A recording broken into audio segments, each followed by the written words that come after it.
தமிழ்நாடு அரசு கீழே இருக்கக்கூடிய ஒரு துறை அப்படின்னு பாத்தீங்கன்னா டிஹெச்எஸ் அப்படின்னு சொல்லுவாங்க, டிஸ்ட்ரிக்ட் ஹெல்த் சர்வீசஸ் அப்படின்னு சொல்லக்கூடிய நிறுவனம்.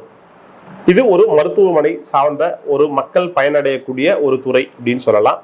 இந்த துறையில இப்ப தமிழ்நாடு முழுக்க பல மாவட்டங்கள்ல பல்வேறு எண்ணிக்கைகள்ல வேலை வாய்ப்புகள் அப்படின்றத நேரடியா அந்த துறையை அறிவிச்சிருக்காங்க. மொத்தம் 856 காலி பணியிடங்கள் அப்படின்றது இப்ப ஓப்பன் கால்ஃபரா அனௌன்ஸ் பண்ணப்பட்டிருக்கு. இந்த வீடியோ பார்த்துட்டு இருக்க நீங்களே இந்த வேலையை பெறலாம். இல்ல உங்க ஃப்ரெண்ட்ஸ் யாராவது இந்த குவாலிஃபிகேஷன்ல இருக்காங்க, யாருக்கோ தெரிவிக்கணும் இந்த மாதிரி ஒரு நல்ல தகவல் இருக்கு, வேலை வாய்ப்பு தமிழ்நாடு அரசு ரிக்ரூட் பண்றாங்க அப்படின்னு நினைக்கிறீங்கன்னா அவங்களுக்கும் இந்த தகவல்களை கொண்டு போய் சேர்க்கலாம். ஏன்னா பல்வேறு மாவட்டங்கள்ல இருக்கு. கல்வி தகுதிகளை பொறுத்த வரைக்கும் 10th 12th degree, BE, BTech. அதே டைம்ல ஆண்கள் பெண்கள் இருபாலருக்குமே வேலை வாய்ப்புகள் அப்படின்றது அறிவிக்கப்பட்டிருக்கு. முதல் கட்டமா எந்தெந்த மாவட்டங்கள்ல எத்தனை காலி பணியிடங்கள் அப்படின்றத பார்த்துருவோம். நீல்கிரிஸ்ல பாத்தீங்கன்னா 23 காலி பணியிடங்கள், புதுக்கோட்டையில 1 காலி பணியிடம், மதுரையில 123 காலி பணியிடங்கள், கோயம்புத்தூர்ல 114 காலி பணியிடங்கள், திருவண்ணாமலையில 14 காலி பணியிடங்கள், நாகப்பட்டினம் மாவட்டத்துல 28 காலி பணியிடங்கள், விழுப்புரம் 4 காலி பணியிடங்கள், தூத்துக்குடி 28 காலி பணியிடங்கள், வெள்ளூர் 20 காலி பணியிடங்கள், திருவள்ளூர் 36 காலி பணியிடங்கள், செங்கல்பட்டு 42 காலி பணியிடங்கள், ராமநாதபுரம் 16 காலி பணியிடங்கள், கரூர் 16 காலி பணியிடங்கள், ஈரோடு 16 காலி பணியிடங்கள், கடலூர் 16 காலி பணியிடங்கள், கள்ளக்குறிச்சி 16 காலி பணியிடங்கள், சிவகங்கை 6 காலி பணியிடங்கள், சேலம் 36 காலி பணியிடங்கள், தஞ்சாவூர் 2 காலி பணியிடங்கள், திருவள்ளூர் 3 காலி பணியிடங்கள், தென்காசி 6 காலி பணியிடங்கள், செங்கல்பட்டு 40 காலி பணியிடங்கள், அரியலூர் 4 காலி பணியிடங்கள், கன்னியாகுமரி 20 காலி பணியிடங்கள், புதுக்கோட்டை 4 காலி பணியிடங்கள், தேனி 8 காலி பணியிடங்கள், தஞ்சாவூர் 20 காலி பணியிடங்கள், திருநெல்வேலி 48 காலி பணியிடங்கள், விருதுநகர் 8 காலி பணியிடங்கள், திருப்பூர் 48 காலி பணியிடங்கள், திண்டுக்கல் 4 காலி பணியிடங்கள். இதுல இருந்து இன்னொரு விஷயம் நமக்கு புரிஞ்சிருக்கு.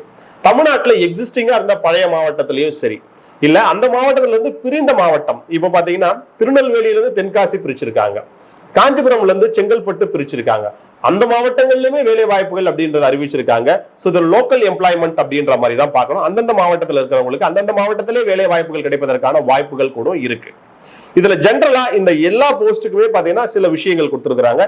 என்னென்ன அப்படின்னு பாத்தீங்கன்னா, டிஸ்ட்ரிக்ட் ஹெல்த் சொசைட்டி மூலமா ரெக்ரூட்மெண்ட் அப்படின்றது பண்றாங்க கவர்மெண்ட் டிபார்ட்மெண்ட்.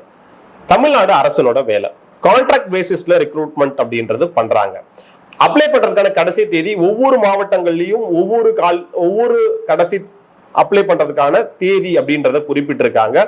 பொதுவா என்னென்ன காலி பணியிடங்கள்லாம் இவங்க ரெக்ரூட்மெண்ட் பண்றதுக்கு தயாரா இருக்காங்க அப்படின்னு கேட்டீங்கன்னா, lab technician, staff nurse, driver, health inspector, mid level health provider, dental technician அப்படின்ற மாதிரி போஸ்ட் எல்லாமே ரெக்ரூட் பண்றாங்க. ஈவன் டாக்டர்ஸ், டேட்டா அசிஸ்டன்ட் இந்த மாதிரியான பதவிகள் எல்லாத்தையுமே ரெக்ரூட் பண்றாங்க. ஒவ்வொரு டிஸ்ட்ரிக்ட்லயுமே அட்டெண்டர் போன்ற காலி பணியிடங்கள், ஹாஸ்பிட்டல் ஒர்க்கர்ஸ் போன்ற காலி பணியிடங்கள், ஆபீஸ் ஸ்டாஃப் போன்ற காலி பணியிடங்கள், இது எல்லாத்தையுமே ரெக்ரூட்மெண்ட் அப்படின்றது பண்றாங்க. ஸோ ஒவ்வொரு மாவட்டத்திலுமே ரெக்ரூட்மெண்ட் டீடைல்ஸ் அப்படின்றதும் மாறுது, எவ்வளவு எண்ணிக்கைகள் எந்தெந்த பணியிடங்கள்ல அப்படின்றதுமே மாறுது. இது எல்லாத்துக்குமே காமனா ஒரு லிங்க் அப்படின்றத இந்த வீடியோட டிஸ்கிரிப்ஷன்ஸ்ல கொடுக்குறேன். அது உள்ள போய் பாருங்க. எந்த மாவட்டம், எவ்வளவு காலி பணியிடம், என்ன பதவி, என்ன படித்திருக்க வேண்டும், அந்த மாவட்டத்திற்கு என்ன கடைசி தேதி, அதை அப்ளை பண்றதுக்கான லிங்க், அதை பத்தி முழு டீடைல்ஸ் தெரிஞ்சுக்கிறதுக்கான லிங்க் அப்படின்றது இருக்கும். அது உள்ள போனீங்கன்னா அந்தந்த டீடைல்ல அந்தந்த மாவட்டத்தில் இருக்கக்கூடிய அந்த அபிஷியல் வெப்சைட் லிங்க் அப்படின்றதும் அப்ளிகேஷன் டீடைல்ஸ் அப்படின்றதும் நீங்க சப் கேட்டகரிக்குள்ள போனீங்கன்னா இருக்கும் அப்படின்றதோட நான் இந்த வீடியோவை முடிக்கிறேன். கண்டிப்பா இந்த வேலை வாய்ப்பு அப்படின்றது 8வது 10வது 12வது நர்சிங், டிகிரி, இன்ஜினியரிங், எம்பிபிஎஸ் படிச்சவங்க வரைக்குமே பயனுள்ளதா இருக்கும் அப்படின்னு நான் நம்புறேன்.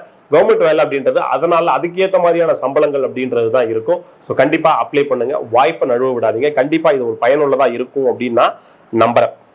சம்பளம் எல்லாமே பாத்தீங்கன்னா குறைந்தபட்சம் 18,000 ரூபாயில இருந்து இருக்கு.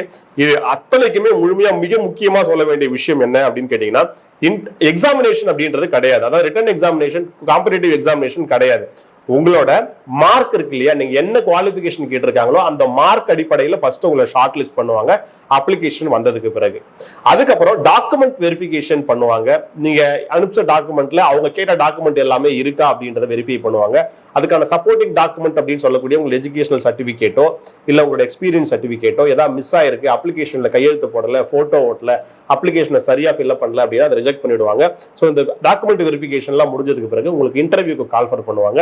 ஸோ நம்ம பண்ண வேண்டியது அப்ளை பண்ணணும், எக்ஸாமினேஷன் கிடையாது. அந்த வேலைக்கு நம்ம அறிவார்ந்தவர்களா இருக்கிறோம் அப்படின்றத இன்டர்வியூக்கு ப்ரிப்பேர் பண்ணிக்கணும். டாக்குமெண்ட்டை சரியா அவங்க சொல்ற அட்ரஸ்க்கு நம்ம அனுப்பி வைக்கணும், இல்லை ஆன்லைன்ல அப்ளை பண்ணணும். இதெல்லாம் சரியா பண்ணிட்டோம்னா நமக்கு இன்டர்வியூ கால் ஃபார் அப்படின்றது ஷார்ட் லிஸ்டிங் பண்ணதுக்கு பிறகு வரும். அந்த இன்டர்வியூ நல்லபடியா முடிச்சா நமக்கான வேலை வாய்ப்புகள் அப்படின்றது தமிழ்நாடு அரசனோட டிஸ்ட்ரிக்ட் ஹெல்த் சர்வீசஸ் மூலமா மருத்துவத்துறையில நமக்கு கிடைக்கும் அப்படின்றத புரிஞ்சுக்க முடியுது. கண்டிப்பா இந்த வீடியோ உங்களுக்கு பயனுள்ளதா இருக்கும். மற்றவங்களுக்கும் இந்த தகவல்களை கொண்டு போய் சேருங்க. கண்டிப்பா இதன் மூலமா ஒரு 700 பேருக்கு வேலை கிடைக்கும் அப்படின்னா அதை விட மகிழ்ச்சி வேற ஒன்றும் கிடையாது.